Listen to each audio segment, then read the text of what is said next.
James chapter 3. So again, my original intention was to spend 10, maybe 15 minutes on some KBC stuff. I've sort of gotten word, people are concerned, and rightly so. I understand why. And this is only my second national convention I've ever been to. The first one was because it was in Louisville. And I think we stayed with friends. Maybe not. Maybe someone paid for our hotel. We were dirt poor. But thanks to you all, I was able to go. And I mean that. It's in the budget. I usually save it for the state convention, but thanks to you all, I was able to go. Otherwise, it's just not a random trip I could take to Nashville. I didn't decide until Sunday afternoon. Actually, you can blame Emily Benton for this. Because I'm not preaching Sunday, you're welcome, it did free up my schedule a bit. And that never happens with funerals, weddings, or conventions, right? You're always slammed at that. So it's sort of the planets aligned. But what I want to do is really talk about four things out of it. And my goal is to encourage you. I'm a lifelong SBC guy. I think we said this last week. I was Southern Baptist born and bred. I'll be Southern Baptist dead or whatever it is. And I've been trying to get in the habit to say Great Commission Baptist. We have a nickname that will probably eventually be our official name. And it's Great Commission Baptist Convention. And I'm sure you can guess why. The title Southern has with it an unfortunate history. So for the last few years, I think it's on this shirt, but the slogan for the Sin Conference, I think, was Great Commission Baptist or something like that. Okay, so I want to start here, and that is with Thanksgiving, things that I'm thankful for. A couple things in light of and I watched the first, so it finished today. I watched the first half of the convention up to lunch. And so I missed the ERLC stuff, in case you've been keeping up with that with Dr. Moore and everything, and the vote on sexual abuse. But I kind of have an idea somewhat what went on. So first thing, thankful for, and that is the local church. One of the things that I think people forget, particularly when you read the news, so this may help you. When it comes to the Great Commission Convention, Southern Baptist Convention, we are not a top-down entity. So if you go to the Catholic Church, well, let me give you an example. I was in Breckinridge County. There are a large number of Catholics. I've mentioned this before. If you follow the Ohio River in Kentucky, that's where the Catholics are. So Louisville, Meade County, Breckinridge County, Hancock County, Owensboro, all that very Catholic area, because the Catholics came down the river, the Baptists came up through the mountains. And so in the central of Kentucky is where all the Baptists are, right? We get this, okay. So there was a guy, he had converted to Catholic, so, he can get married. And he was complaining about something in the Catholic Church to me. I said, doesn't matter. Your opinion don't matter. The Pope will tell you what you think about this. That is top-down approach. In a Presbyterian church or a Methodist church. So if we were a Methodist church, I could be your pastor for 1 year. I could be your pastor for 60 years. You would not have a say in it for if I came, how long I stayed, or any of that. Now, I'm glad that's not the case. I think we all are, right? You can get rid of me as fast as you brought me on. At the same time, it means the search process is much more undesirable. Let's be honest on both ends. We are a autonomous church. No one can come in and tell us who to hire, who to fire, what to do, what our budget should be, what we should do with any of our offerings. They can't do any of that. We choose to align with a local association. We choose to align with a Kentucky Baptist as well as the National Convention. The reason I say that is if you're tempted to look at newspapers, they view the Southern Baptist Convention through a top-down lens. They say that if the president of the convention said this is what the local church thinks. Or if this entity or this committee, and this happened there, then that must be true at the lowest level. And that's not the case at all. And truth is, so if the convention were to pass a resolution you disagree with, that has no binding authority over you and me, or especially over this church. Okay? That's something I think we forget a lot. At the same time, the convention reminds us that if you look at the convention at the local church level, there's a lot of reasons to be excited, a lot of reasons to be concerned. Average Christian probably couldn't tell you what the gospel is. That's a real problem with the sermons. Average Christian hasn't shared their faith with anyone in 80 years. So there's some real concerns. But if you want to know who Southern Baptists are, don't go to the annual convention. Go to your local church. And I think it's important for us to see that. And I would also say I'm thankful for this church. You all know I'm not a good administrator. I just can't stand administration. I'm not patient enough for it. If something needs to be done, I think you should just go do it, rather than have a large meeting over it. That's a problem I have. You all have probably noticed it. So I struggle at big business meetings. We literally, when I first got there to the business meeting part, we spent 20 minutes debating if we should add 15 minutes to the business meeting part. I struggle with that, okay?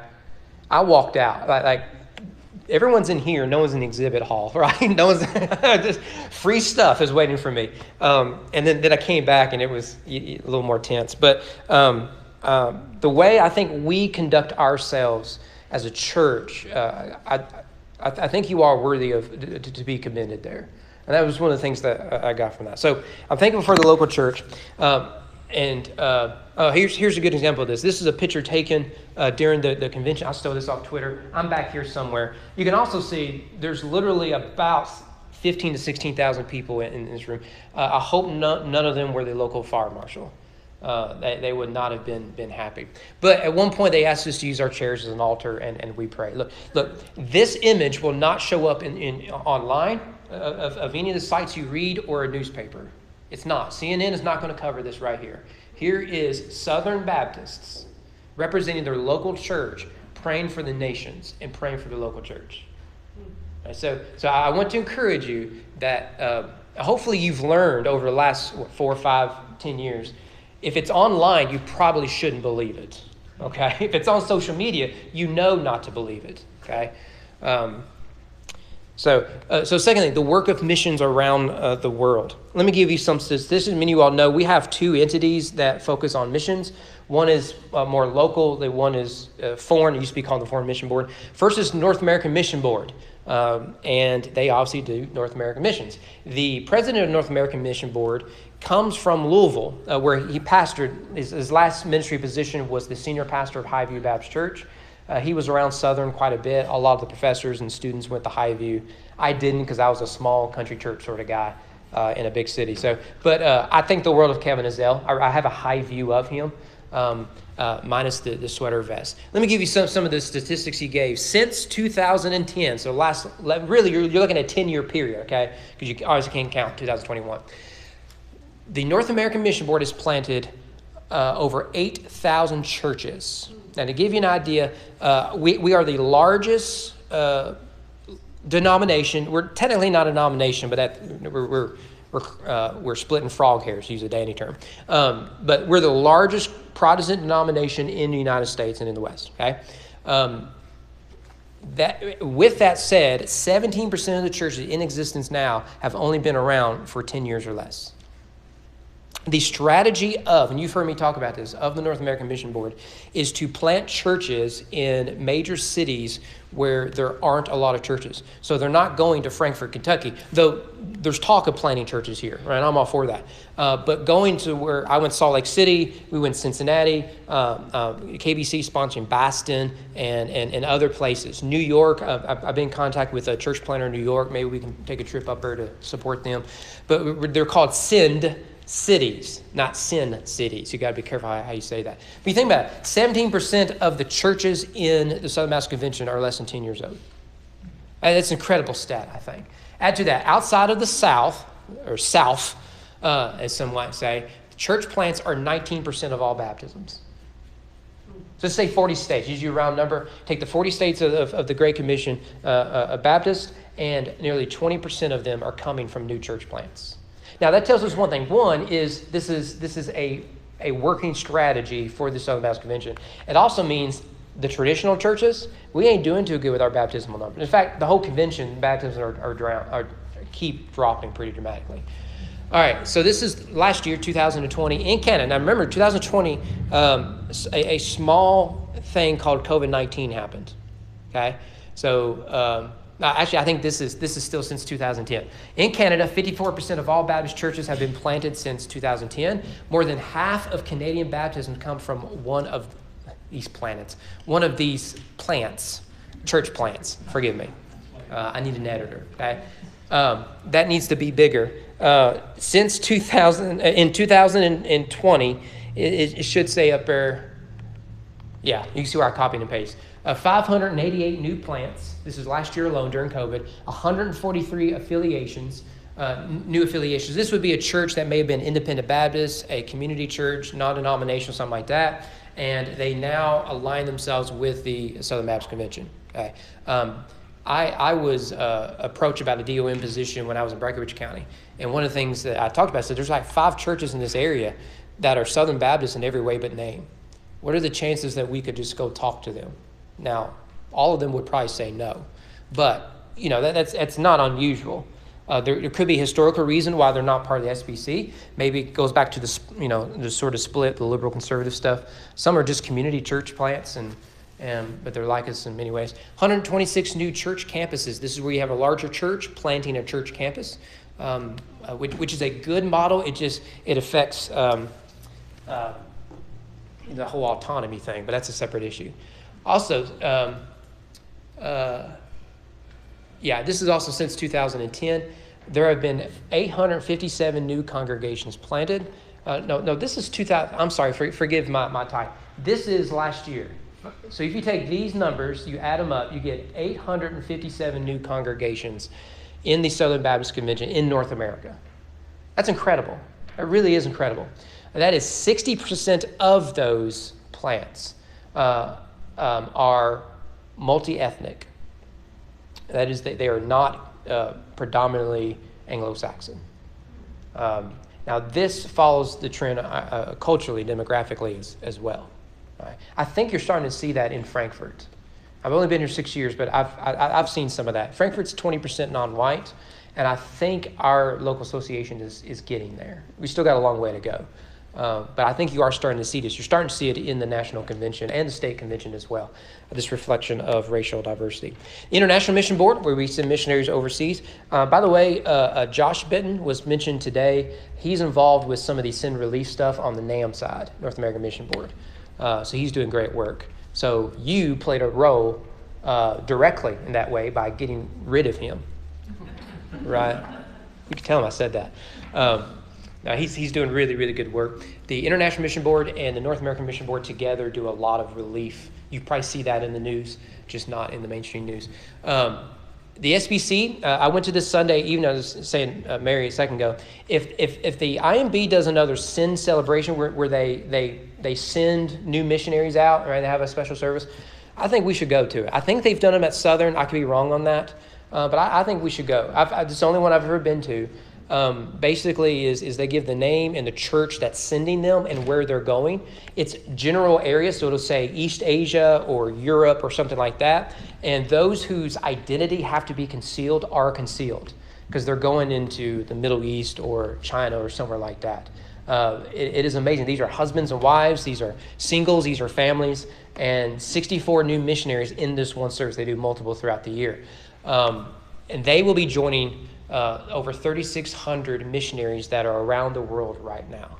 And since the pandemic, so this is over the last year, 500 missionaries have been commissioned and 247 new people groups and places are engaged. I think you'd be surprised how many people groups are in the world have never had access to the gospel. Since the pandemic, 769,000, let's say 500 people heard the gospel compared to just over 500,000 in 2019. Who said that everything was bad with the pandemic? 144,322 new believers as a result, and nearly 87,000 people were baptized. And you think, well, why weren't there 145,000 people baptized? Well, when I went to Africa, for someone to be baptized was a clear choice to break off everything they've ever known. We baptized a grown woman who her husband had left her, her father had abandoned her, took everything from her. She had no home, she had no family. Children were taken from her. And she eventually came the week we were there and said, the only thing I have is Christ. I'm ready to be baptized. But it had taken years for her to get there. We actually baptized two, and the missionary says this never happens. You guys are like the luckiest people in the world. It was a cool experience. So the fact that there are nearly 87,000 people, 87,000 people. This is the city of Frankfort times 3 around the world. As you and I are sitting here, people are getting saved, multiple a day, thousands of them, every day are getting saved. This is stuff you're not going to get in the Washington Post. You're not going to get any of these details unless you go to Kentucky Today or Kentucky Baptist Convention or Baptist Press or something like that. So second thing I'm thinking is the mission work. Third is the growing diversity and generational change. Don't misread what it is I'm saying here. If you believe that our convention is getting older and dying out, I really encourage you to go to any pastor's conference of our convention or the annual convention or state convention itself. There is a great variety, as there should be. I am not one that thinks what we need is a bunch of young pups in here. Because for one, I'm not a young pup anymore. Like once you hit 35, you're considered, you're not cool and hip anymore. So I'm past all that. But I think you need all age groups represented. You need seasoned veterans, elderly pastors, retired, who can give clear wisdom and guidance to younger guys. Because I was that younger guy. And I was fortunate enough to serve under a guy who pastored this church for nearly 30 years. I learned so much from him. I'm hoping to get him here soon. So be encouraged. It does look a lot younger than what you might think. Its leadership, its church plants, and its trustees and everything else reflects the growing diversity of our convention. You go back to those numbers, what percentage are multi-ethnic? In fact, I think most of our churches are going to be multi-ethnic just by default for long. And that is if you choose not to read and believe everything you're getting in the news and on your television. If you left that world, I think you would see your neighbor in a whole lot better light. But that's a separate sermon. So I am encouraged by that. Southern Baptists elected their first African-American president several years ago. This is close to 10 years ago. I think of the 4 presidents, 3 were promoted by African Americans. One was, I believe, an actual African immigrant, a young lady. So some of your key leaders are non-Anglo-Saxon. I mean, it really is amazing to see. So the SBC is in decline, but in minority people groups, particularly African American, Hispanic, and Asian, they're growing quite significantly. So if you were to take a picture, a snapshot of what does the average Christian look like in the world, they do not look like a Southern white person. They look Asian. If you just demographically, around the world, they're Asian or African, not American. So too, if you look at the Southern Baptist Convention, it's getting the same way. All right. So I think you should be encouraged. Again, what you're going to get in the paper is, well, the SBC is declined because no one likes religion and they hate black people. And that's just not true at all. And all these Trump supporters hate immigrants. Well, it's because they don't have eyes to see. And I'm not talking in a spiritual sense, right? I'm saying that they've not been to the eye doctor. Finally, we could do others. Parachurch organizations. You go to exhibit hall. You go to my desk. I finally got all my stuff out. And it's just piles full of stuff. Any pastor's conference, convention, anything like that, it can be a bit overwhelming with all the things that are available to you. This is a list off the top of my head. It took 2 seconds to do.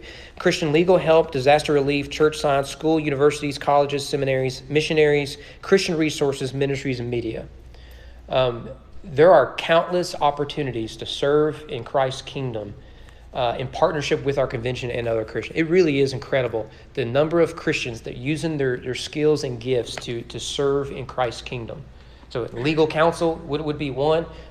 Touring the Holy Land would be another. Of course, education opportunities online and in person, various media outlets, all this sort of stuff. It really is overwhelming to see. And I'm thankful for all the opportunities we have. We have more resources at our hands to reach the world for Christ. And the question is, why aren't we reaching the world for Christ? Okay. So first thing, Thanksgiving. Second thing is unity. Again, you're not going to get this in your paper. If your view of the Southern Baptist Convention comes from news, online, social media, or depressed ministers, then you're probably going to think that the SBC is on the verge of collapse. This is actually why I started with, I think we need to see the SBC through the lens of the local church and not through its convention. Now, that's part of it, yes, because we choose to align with that. But the local church, if you were to talk to the average Baptist, they're all going to sound and talk the same talk. What are the things that we are most passionate about? Well, it's all the same things, isn't it? Now, we live in a world where everyone wants to see war, don't we? Anyone follow politics? Right? If a guy came up and he said, look, it is my mission, if you elect me to be your congressman or whatever, it is my mission to get both parties to just get along and pass meaningful legislation. Will that person get elected? No. The other side will call him a liar, and his side will call him fake. Right? We want war. We want conflict. We want drama. We want the battles.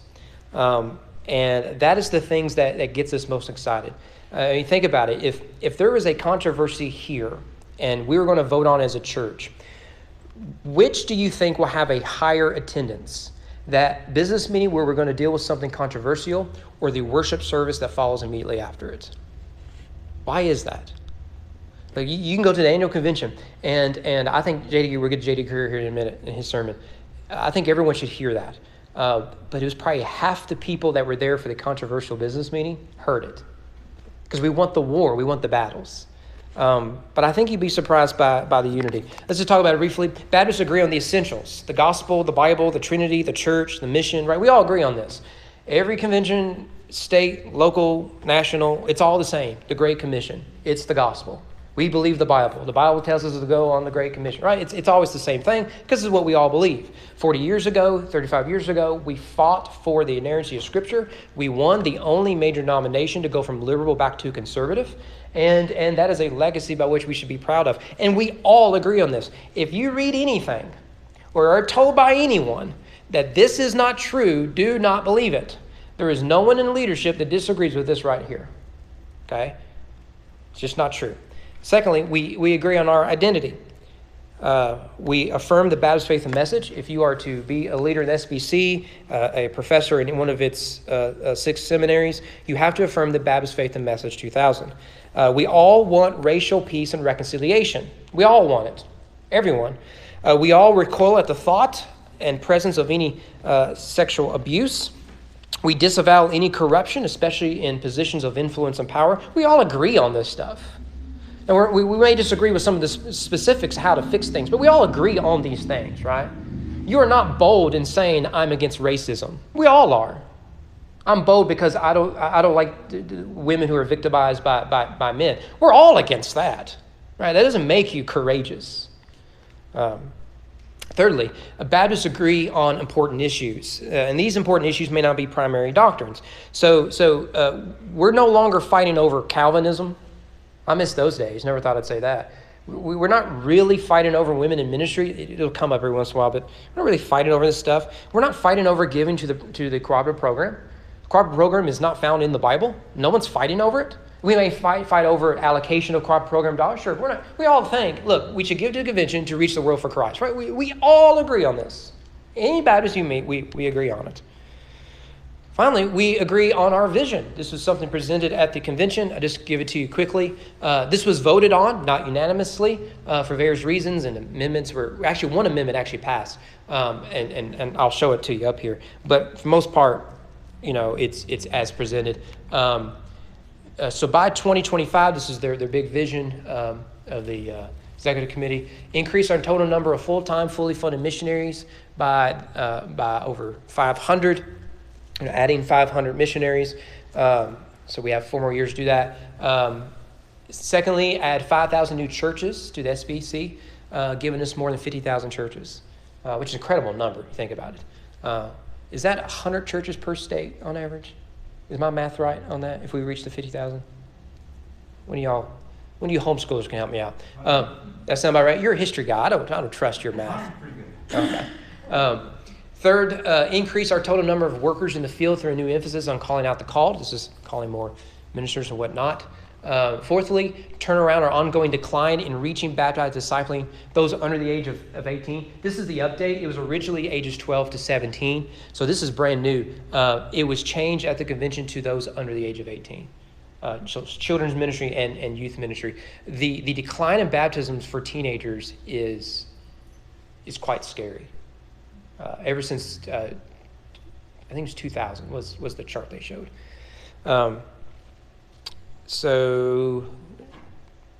Fifth, increase our annual giving to the cooperative program, surpassing $500 million. Think about it. We are giving a lot for missions around the world.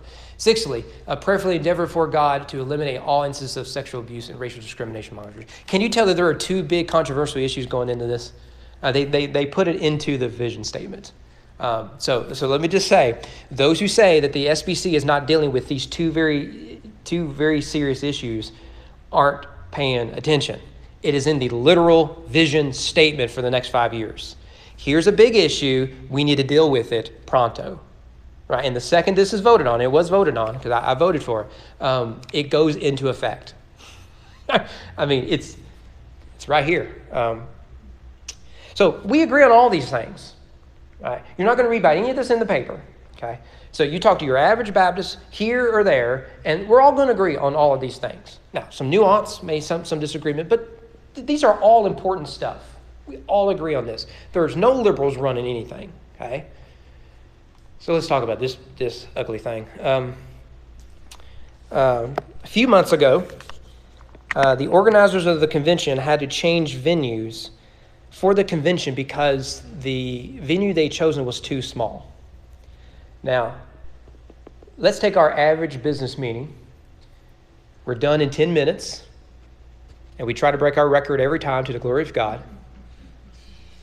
And we have a rough idea how few people are going to be here for those business meetings. But let's say we have a controversial issue come up. Will the numbers be increased or decreased at this business meeting? Could be increased.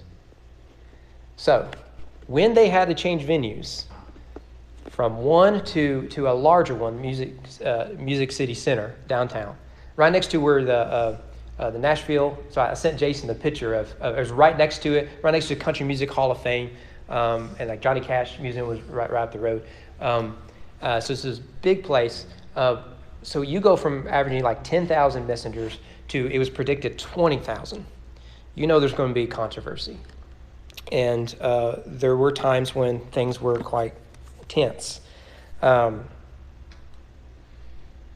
What you're mostly hearing in the news is this disunity, and there is genuine disunity, okay?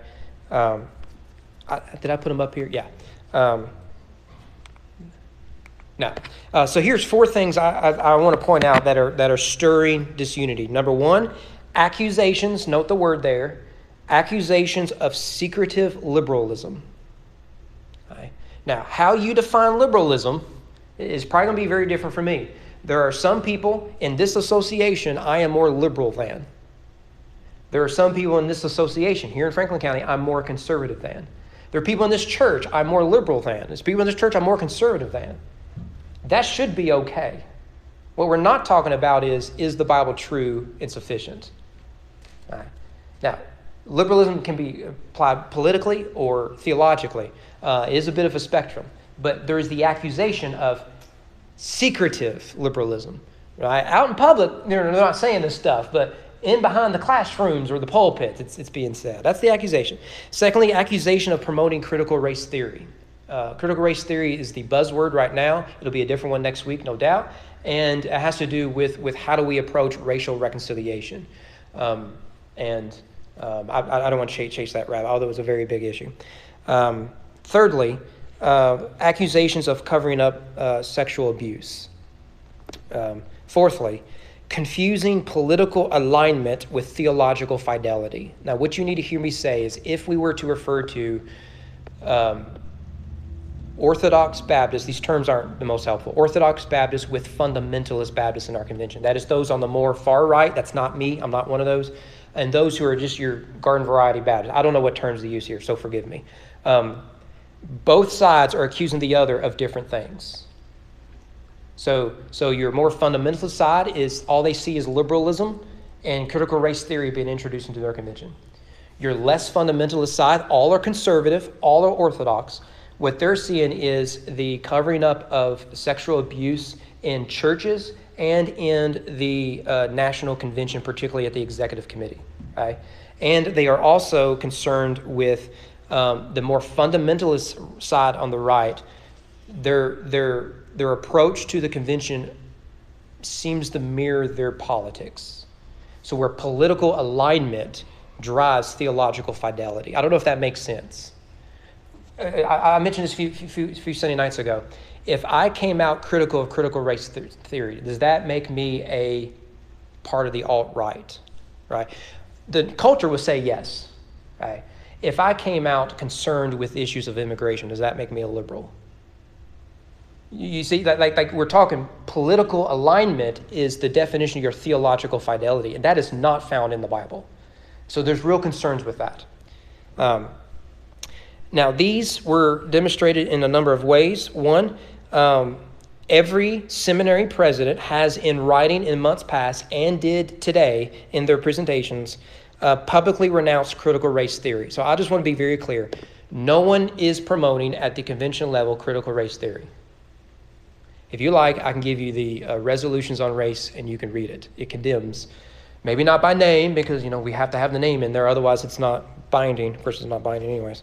But everyone is denouncing critical race theory. When the resolution says that any worldview that says that the cause of racism is not attached to sin and the solution to racism is not attached to the gospel, we do not accept. And critical race theory does not buy into that, right? So we believe that the root sin of racism is sin, and the solution to racism is Jesus Christ, who was not a white guy from the South. He was a Middle Eastern man with a funny accent in Galilee. All right. So we're kind of for all people. Because if Jesus wasn't for all people, you and I, as descendants of Europeans, wouldn't be Christians. All right. So no one is. So seminary presidents publicly renounced that today. The Southern Baptist Convention messengers adopted Resolution 3 regarding racial reconciliation. I've got it here if you want it. The messengers rejected additional powers given to the executive committee. And part of that is because the executive committee is now officially, by the order of the Southern Baptist Convention messengers, under investigation for covering up sexual abuse. And we felt it would be inappropriate to give that committee more authority if there is a cloud of corruption or abuse hanging over it. May not be true. I don't know. Sort of thing we have to wait for the investigation, right? That's the way I wrote. But if there is this cloud, why don't we wait until that is resolved? That was quite a shocking thing, and not something that was expected. You may have read something about that. The New York Times described it as moderate Baptists are holding off the conservative Baptists. Now, I voted for all this stuff. I am not a moderate.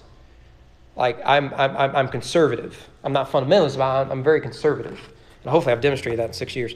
Finally, the election of Ed Linton for president. There were 4 presidents, and it had to go to a runoff. So you have to win over 50% of the vote to be president.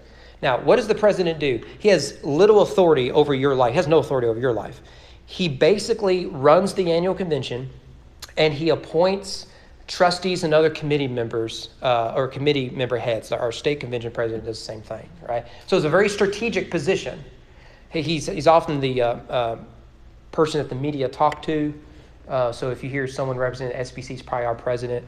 It's a 1 or 2 year stint. J.D. Greer did it for 3 because of COVID last year. The convention was canceled.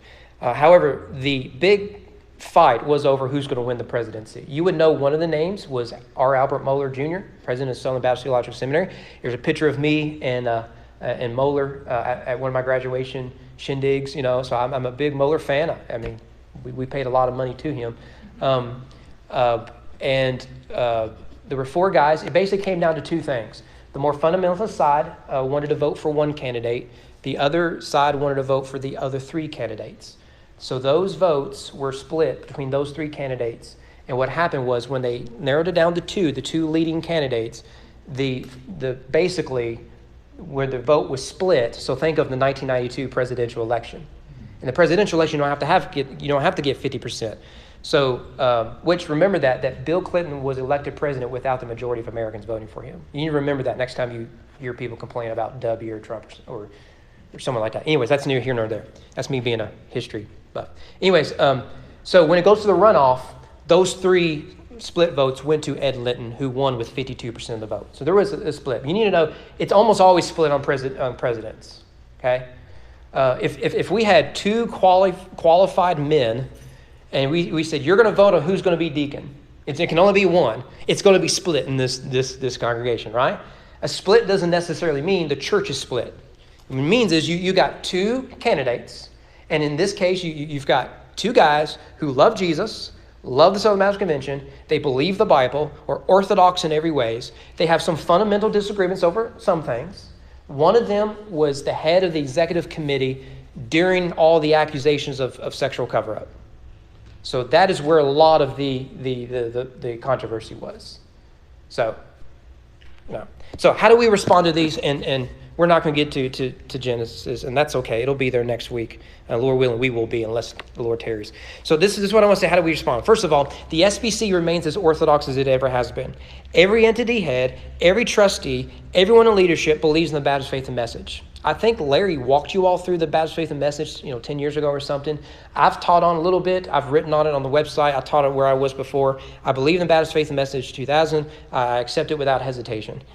So the question becomes not are we conservative, but are we conservative enough? And this is where I think theological fidelity is confused with political alignments. And so the race is to become who can prove their conservatism. I have a problem with that fight. I really do. I don't care how far right you are. I care how faithful you are to the gospel. Right. But that leads us towards legalism that raises some flags for me. And you may disagree with me on that. That's fine, because we all agree on the most important things. Secondly, again, we're not debating theological foundation, but practical application. It has always been a question among Christians about, can we borrow truths from a non-Christian perspective? Can we borrow those? For example, counseling. Can you take modern science of psychology and whatnot and apply that to Christian counseling? This was a major issue when I was at Boyce. A major issue at Boyce.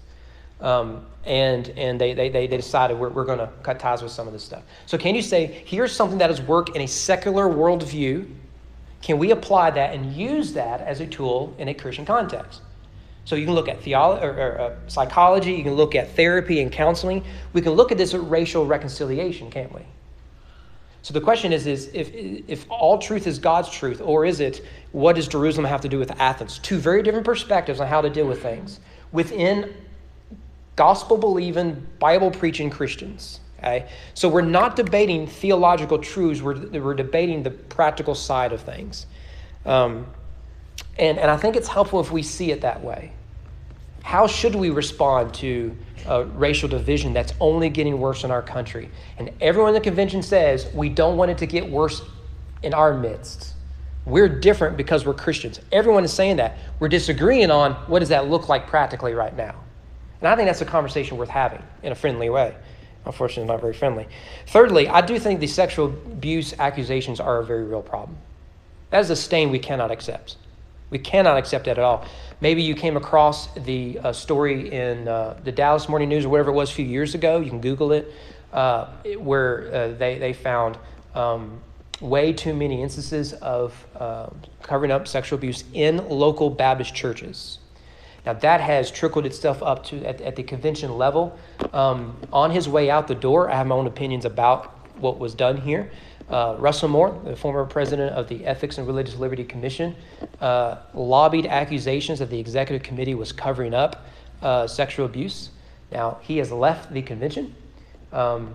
And I have my own opinions about how some of that was handled. But I do think this is a very real issue, a very serious issue that we should take seriously. And doing nothing about it, I don't think is acceptable. You would not accept it if there is an accusation here and I ignored it or covered it up. You would not accept that. You'd fire me on the spot, as you should.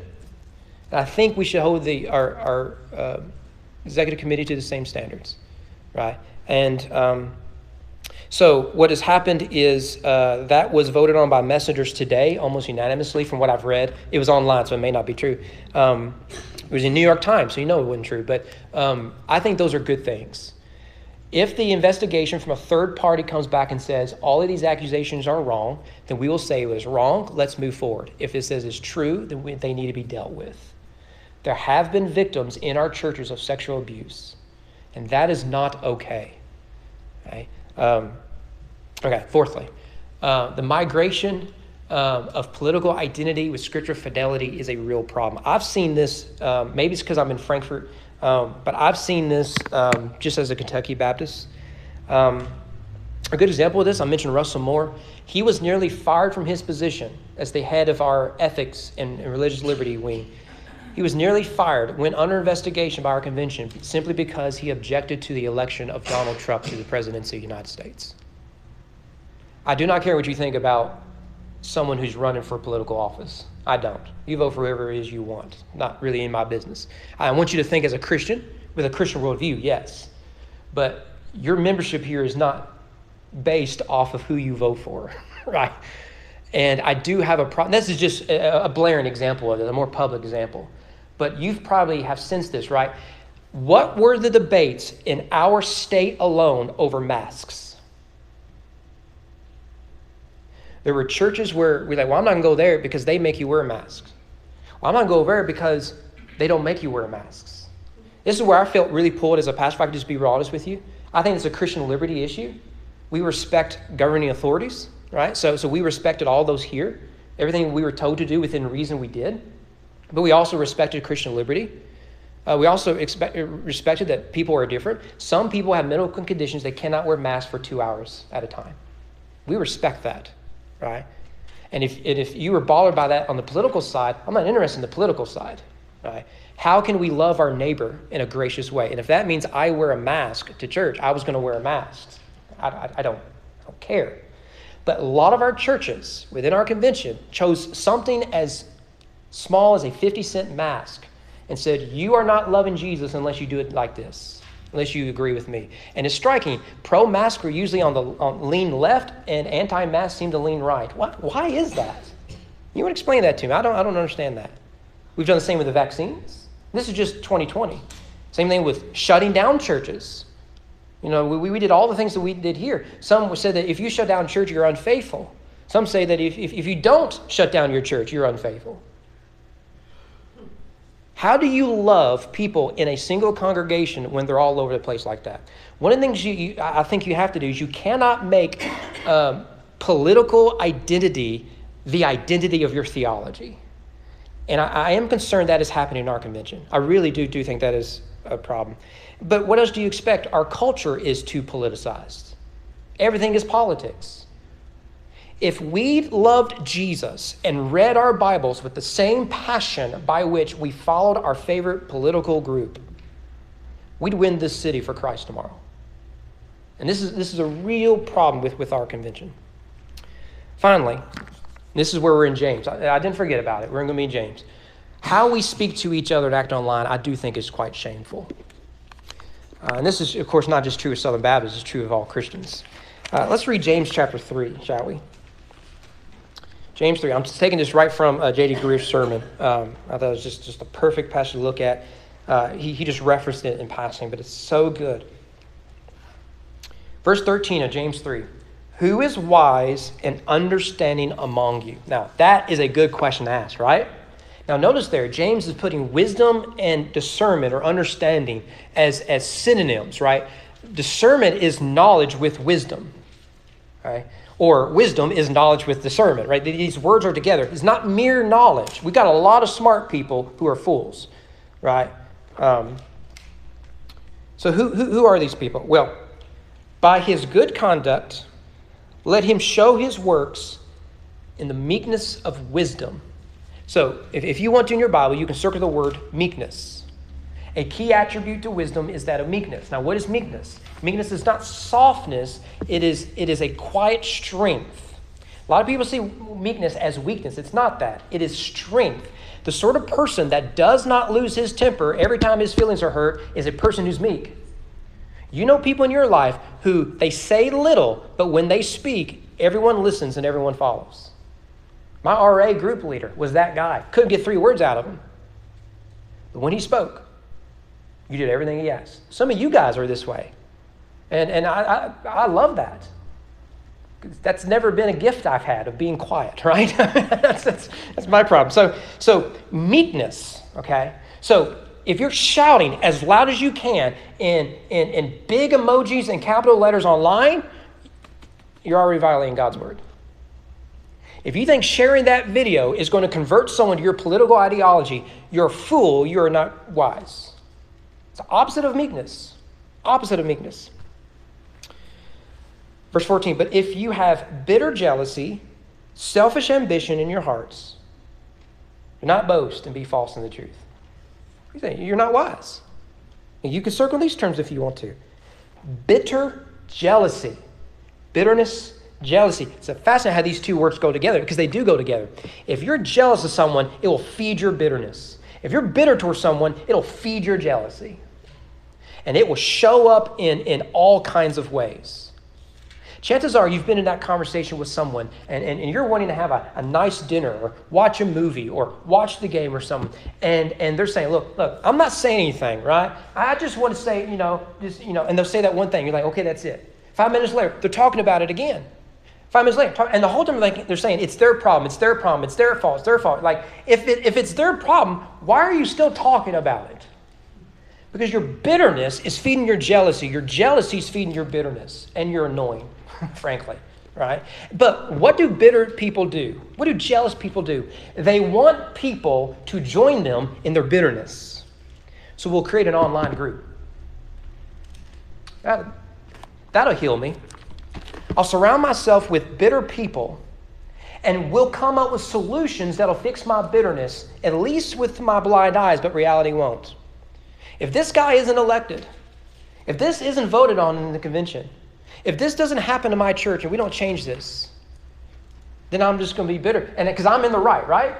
Now, if we did do these things, then I'll be happy. No, you'll just still be miserable. It's fascinating, isn't it? Every time someone who's bitter get what they want, they find another reason to be bitter. All right? That is foolishness. Anyone watch the news? You're seeing it every day. If we win this court case, then finally there will be justice in the city. Okay, win the court case. Burn the city down. If we find corruption over here, then our side will be proven right. No. Let's go storm the Capitol. No, and these things don't fix anything. Because it's a spiritual problem. See, now you all got me preaching. All right, moving on. Selfish ambition in your hearts. Do not boast, be false to. Verse 15. This is not the wisdom that comes down from above. Now, where does this wisdom come from? Notice, it is earthly, unspiritual, demonic. This is the thing I think Revelation has been really helpful for me in our study of it. The world's problems are not political, economical, or religious. They are spiritual. Where you see this sort of bitterness and envy and malice and anger and jealousy and all this sort of stuff, you're engaged in a spiritual war. Not a theological one. That's the real problem with our convention and in many of our churches right now. Chances are we'll get people to come into this church who have left their churches for reasons that are just goofy. So we've gotten that. And guess what? Because they've not dealt with the spiritual warfare in their own hearts, they're going to bring it right here. It wasn't too long ago I told someone, pulled them aside and said, this new person that's coming, they'll be gone in 6 months. And they wanted to be in leadership. They wanted to do all this stuff. The way you can tell, right? I'm going to give you away some of my trade secrets. Listen to them talk about the previous 3 churches. If every one of them had a problem and it wasn't them, you will be added to that list, this church. By the way, apply this to your relationships. You got a friend and all of his other friends are terrible people. Guess who's about to be added to that list? You. Right. It's amazing that we can see that there's one common denominator, our misery, and yet we never think, well, it has to be me. No, it's got to be this or that, right? No, it's you. You're a miserable human being. You need to repent. It is demonic. Verse 16, where jealousy and selfish ambition exists, there will be disorder. There was booing at this. I joked with the deacons or something. I said, give me $1, I'll boo at John at the next business meeting, right? Right? He could say, who seconds the motion for us to be dismissed? Boo, right? I don't care what the context is. I just want to boo at John, right? Don't tell my parents I said that. I did that at a game one time, and they wore me out. We do not boo at referees, right? So I became one. No other mothers taught their children that from what I learned. There will be disorder. Now, apply what he says here. Where there is disorder, far majority of times because of spiritual sin. Remember that in this church. Remember that next time someone complains, and that someone might be you. If you're causing disorder, the problem is not with the bylaws of this church or convention. The problem isn't who's in or out of order or what was said in the press release. The problem is the person stirring disorder. And every vile practice, but the wisdom from above is pure, peaceable, gentle, open to reason. You scratch that out. That's not in the Bible. Full of mercy and good fruits, impartial and sincere. It's almost like Paul would call these the fruit of the Spirit. Almost, but, we don't need to listen to that. In other words, wisdom from above means you act like a Christian, whether your identity online is anonymous or not. I don't understand why this is so hard. Look, when I did the interview process here, y'all had an experience with a previous guy. And so there were tense moments there because, hey, things didn't work out with the other guy. We don't want to go through this again. Okay. One of the issues that came up was I have a website. I've blogged for years. And I've written all kinds of weird things about a lot of things. I've got books, written a lot of weird things about a lot of wild things. Much of it I've deleted because I was young and dumb, like most of you all might still be. I don't know. Well, minus the young part. Well, I remember saying to one of the committee members, because they asked me about it, I said, I am accountable for everything I write online. Whether it's a blog, an article, an essay, a paper, or a tweet. I'm accountable for all of that stuff. Because I'm accountable for everything I say to my wife. I'm accountable for everything I say to you. Not because I'm your pastor, because I'm a Christian. Right? We get this. But something happens. When we get behind a keyboard, we lose our mind. Why is that? That's demonic. Why do we do this? So, if you don't do this, but if you were to get on Twitter right now, I'm sure the same thing is on Instagram, Facebook, and other stuff, but I keep up with Twitter for some of my new stuff. And you go to the hashtag SBC21, you would think our convention was in utter and complete collapse. For one, because people love to stir drama and hate. They love it. And there is the attitude that is unbecoming of Christians. And the world follows that and thinks, why would I want to be like one of them? Oh, and this Sunday we'll sing, they'll know we are Christians by our love, and we won't even notice the hypocrisy. This is the root problem going on in the SBC. Verse 18, we'll be done. And a harvest of righteousness is sown in peace by those who make peace. Make peace. Man, I wish we read our Bibles, don't you? Let me add just one other thing. I can't put a video or anything up here, so just 2 words. J.D. Greer. He's our outgoing president. I guess he's not president now. Served for 3 years. When I can find it, it's not posted yet. I'm sure they will put his sermon, his presidential address online. I will put it on my website. I'm not going to put it on the church site. I don't think that's appropriate, or the church Facebook. I'll probably put it on my Facebook. I want you to watch it. It is pretty prophetic.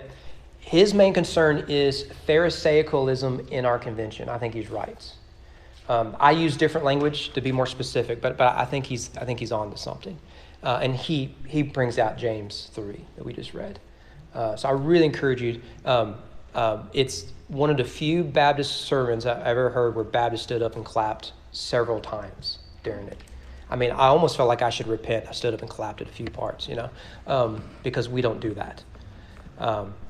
He had a great line. I think it was him. I'll be a Baptist in my mind. I think it was him. May not have been. A Baptist in my mind, Pentecostal in my spirit, and a Jehovah Witness in my feet. I like that. All right. Don't be theologically Jehovah Witness, but let's go out there and tell people about Jesus. Actually, I think it was him. So that's a good line. I may steal that. People. Okay. Any questions I could dodge? We're getting out early. It's okay. You ain't got to put up with me Sunday. Well, let's open our Bibles, turn to Genesis 17. I'm kidding. Yeah, Don. The spiritual abuse in the church. Yeah. I mentioned this before. Youngest daughter, guy attempted to abuse her in our church in Covington. It was a small congregation, but it was like they didn't want to do anything about it. They wanted, God was still allowed to come to Sunday school, be there where the children are, not in the classroom, but there around children. I don't know the reason why the pastor left, but it was after that happened that we moved to Louisville. Mm-hmm. About a month later, I went to a business meeting, and they opened up with the resignation of our pastor at the last meeting. So, but churches do want to cover that stuff up, and this was in the late 90s. Every organization, and churches aren't any different, fear scandal. So if you can just deal with it quietly. Now, sometimes that is appropriate because you don't need to share everyone's dirty laundry. Yeah. But if a member of this church is affected by a member of this church, it needs to be addressed. Let me just say, I don't have all the answers. This is another question I got in the search committee process was, what do I think about church discipline? And it's clearly in the Bible. What are you going to do with it? And this is why it's in the Bible. I mean, the church has to say, because of the victims. So you didn't have to be sexual abuse. Let's say you have adultery, because we've dealt with some of this here. If the church does nothing, what you just said to the victim of adultery or abuse, whatever it is, no big deal. Your suffering is not sufficient enough to take notice of it. And that isn't appropriate. Now, again, when it comes to these issues, I don't know all the answers to them. And I don't know what happened, all that sort of stuff. But if the accusations are there and they seem credible, I think they should be dealt with. And so I think the convention is going the right direction. Third party approach. Yeah, Danny. Years ago, you talked about it in Matthew. Jesus told us how to discipline the church. I mean, it's written there in black and white, 3 steps how to do it. Yeah. But nowadays, it's unheard of to hear a church practicing discipline within their own body. Why is that? Yeah. Well, I mean, I think we know. Now, I will say when it comes to church discipline, the far majority of it doesn't get to that point. Okay? And there are some questions about when people choose to separate themselves from the church because sin has been dealt with privately. Should that then be brought public? I don't have all the answers to these questions, and we can think of all kinds of scenarios. But church discipline, the goal is not to do church discipline in Matthew 18. So it's the self-discipline. We've gone through these in sermons before. Then there's the one-on-one, take small group, take leaders, and then before the church. The goal is repentance. And if there isn't repentance, there needs to be understand you are in sin. We don't recognize that you have the Spirit working in your heart. And sometimes that happens with, and I've had conversations with people who have come to this church for a long time. They're not here anymore because they wouldn't deal with sin. Right? And I would say, look, if you keep coming, this is something we'll have to deal with publicly because this is a public issue. And they choose to move on. I've told pastors, hey, this person wants to join this church. I say, you make whatever decision you make, but this is why they're no longer associated with us. And I've gotten calls like that about people here in previous stops. There is some of it going on. We just don't see the business meeting part of it. But as conservatives we are, we don't always take sin as seriously as we should.